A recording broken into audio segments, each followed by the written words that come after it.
আল হিকমা, বিশুদ্ধ দিন প্রচারে নির্ভীক পথ চলা। আসসালামু আলাইকুম ওয়া রাহমাতুল্লাহ। প্রিয় ভাই ও বোনেরা, আশুরার রোজার সাথে কারবালার সম্পর্ক কি? এই প্রশ্নটি অনেকের মনেই ঘুরপাক খায়। অনেকেই মনে করেন কারবালার ঘটনা স্মরণে আশুরার দিনে রোজা রাখা হয়, কিন্তু বাস্তব সত্যটা কি? ইসলামিক দৃষ্টিভঙ্গি থেকে এই ভিডিওতে আমরা জানার চেষ্টা করব আশুরার প্রকৃত তাৎপর্য এবং আশুরার রোজার ফজিলত সম্পর্কে। এখন এই বিষয়ে আমাদের সামনে আলোচনা পেশ করবেন আমাদের প্রিয় শায়েখ প্রফেসর ডক্টর আবু বকর মোহাম্মদ জাকারিয়া হাফিজাহুল্লাহ। তো চলুন শুরু করা যাক। মহরম মাসের করণীয়ের সাথে কারবালার কোনো সম্পর্ক নাই, এটা বিশ্বাস করতে হবে। কারবালা ঘটনার আগেই মহরমের অনেক আমল রাসূলুল্লাহ অনুমোদন করেছেন। কি আমল অনুমোদন করেছেন? যে আমলটি অনুমোদন করেছেন সেটা হচ্ছে যে মুহররম মাসে রাসূলুল্লাহ সাল্লাল্লাহু আলাইহি ওয়াসাল্লাম 9 এবং 10 তারিখ প্রত্যেকে যেন সওম পালন করে। এটা রাসূলুল্লাহ সাল্লাল্লাহু আলাইহি ওয়াসাল্লাম বলেছেন যে আশুরা, এই দিনের এই সওম পালন করলে, এর সাথে তাসুয়া তিনি ঢুকিয়েছেন, যে কেউ সেটা পালন করবে সেটা তার জন্য ওই বছরের গুনার জন্য কাফারা হয়ে যাবে, এক বছরের গুনার জন্য কাফারা হবে। তবে এটা ছোট গুনাহ, বড় গুনার জন্য কাফারার জন্য তওবা লাগে। এটা একটা গুরুত্বপূর্ণ আমল। এইটা ছাড়া, এই আমল ছাড়া আর কোনো আমল কিন্তু সরাসরি হাদিসে আসেনি। আমাদের মধ্যে অনেকেই দেখা যায় মহরম মাস আসলে তার আমলের মধ্যে একটা হয় কি, বড় কিছু জবে করা, মোরগ জবে করা। সেদিন অনেকে মনে করে যে এই দিন ভালো খেলে সারা বছর ভালো খেতে হবে। আশ্চর্য জিনিস। কেউ আছে ওই দিন শুধু আফসোসের বিষয়, বা সেদিন রক্তাক্ত হয়ে যায়, নিজে সারা শরীর রক্তাক্ত করে ফেলে। মহরম মাস আসলেই আমাদের মধ্যে কিছু মুসলিম নামধারী লোকেরা তাজিয়া করতে বের হয়। মহরম মাস আসলেই আমরা হুসাইন রাদিয়াল্লাহু আনহুর ব্যাপারটা কান্নাকাটি করে দিয়ে বিদায় করে দিতে চাই। আসলে প্রতি বছর এইভাবে তাজিয়া বের করা, শোকগাথা রচনা করা, শোকগাথা নিয়ে আলোচনা করা, এটা কি ইসলাম জায়েজ আছে কিনা?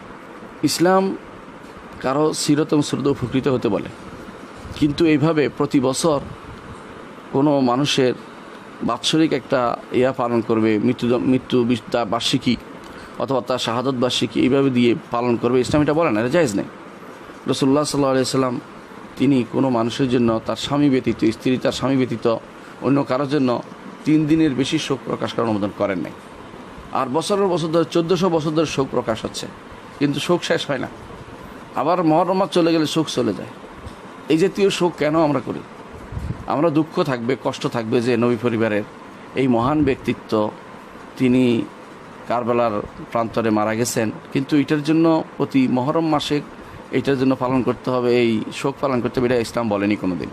ইসলাম এটা অনুমোদন করে না, এটা জায়েজ না, এটা হারাম। কারণ রাসূলুল্লাহ নিষেধ করেছেন এটা করতে।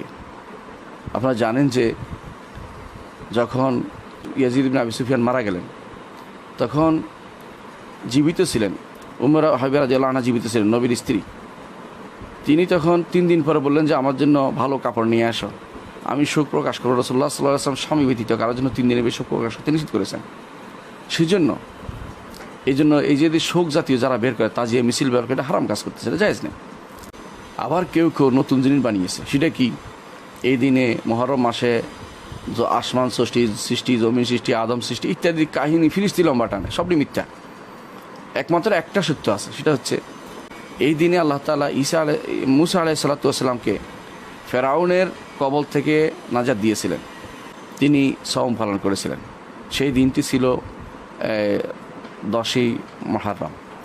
এটা রাসূলুল্লাহ সাল্লাল্লাহু আলাইহি ওয়াসাল্লাম মদিনায় থাকতে একবার মদিনায় যাওয়ার পরে জিজ্ঞাসা করলেন তাদেরকে যে তোমরা এই দিনটির সওম কেন পালন করো?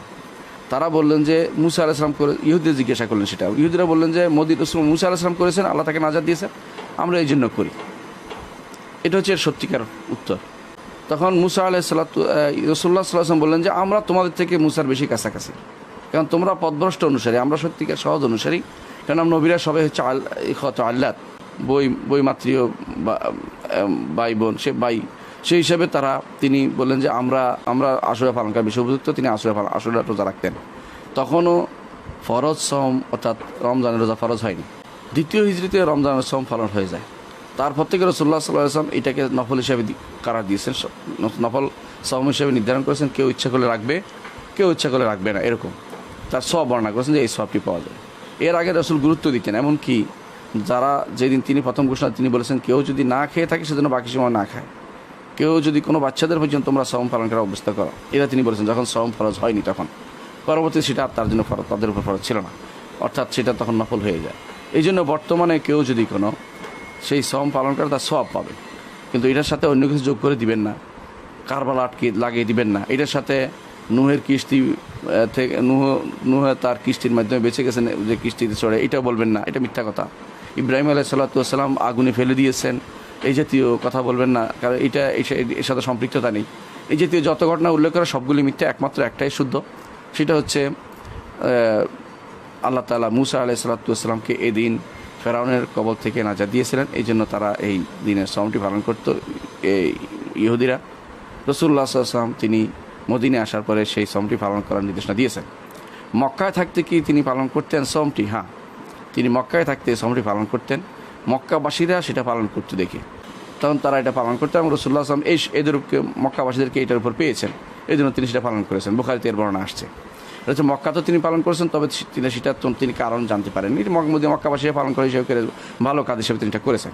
আর মদিনায় আসার পরে তিনি জেনে এবং সেটা নির্দেশনা দিয়েছেন যে আমরা মুসার সবচেয়ে কাছাকাছি, তবে আমরা যে আগামী বছর জীবিত থাকি তো আমরা নির্দেশ দিব, অর্থাৎ তিনি সব শেষে জীবনের তিনি বলেছেন এটা যে তার নির্দেশ দেব তাসুয়া যেন আমরা নবম এবং দশম উভয়টি দিন সওম পালন করি, সেজন্য আমরা বর্তমানে নবম এবং দশম উভয়টি সওম পালন করে থাকি।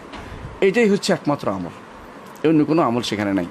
অর্থাৎ এই দিনে আর বাড়তি কোনো আমল নেই এই মহরমের এই কাজগুলো। তবে সওম পালন করার ব্যাপারে হাদিসে আসছে সওম পালন করতে পারেন, সেটা ছাড়া অতিরিক্ত কোনো কিছু করা, মারামারি হানাহানি করা, তাজিয়া করা, বের করা, বা কেউ বলে আমি আনন্দ করব, কেউ বলে আমি দুঃখ করব, কোনোটাই না, আনন্দ দুঃখ কোনোটাই না।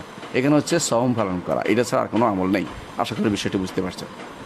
প্রিয় ভাই বোনেরা, এতক্ষণ আপনারা প্রিয় শায়েখ প্রফেসর ডক্টর আবু বকর মোহাম্মদ জাকারিয়া হাফিজাহুল্লাহর বক্তব্য শুনলেন। আমি আশা করি শায়েখের বক্তব্যে একথা পরিষ্কার হয়েছে যে কারবালার ঘটনার সাথে আশুরার রোজার কোনো সম্পর্ক নেই। মহান আল্লাহ তাআলা আমাদের সবাইকে প্রকৃত সত্য বোঝার এবং সেই অনুযায়ী আমল করার তৌফিক দান করুন। ওমা তৌফিকি ইল্লা বিল্লাহ। প্রিয় ভাই বোনেরা, ভালো লাগলে চ্যানেলটি সাবস্ক্রাইব করুন, একটি লাইক ও একটি কমেন্টস করে পাশেই থাকুন এবং ভিডিওটি শেয়ার করে অন্যদের দেখার সুযোগ করে দিন। এটি আপনার আমলনামায় অবশ্যই সাদাকায়ে জারিয়া হয়ে থাকবে ইনশাআল্লাহ। প্রিয় ভাই বোনেরা, এতক্ষণ সাথে থেকে পুরো ভিডিওটি দেখার জন্য সবাইকে ধন্যবাদ। আবারও দেখা হবে নতুন কোনো এক ভিডিওতে। সেই পর্যন্ত ভালো ও সুস্থ থাকুন। আল্লাহ হাফিজ।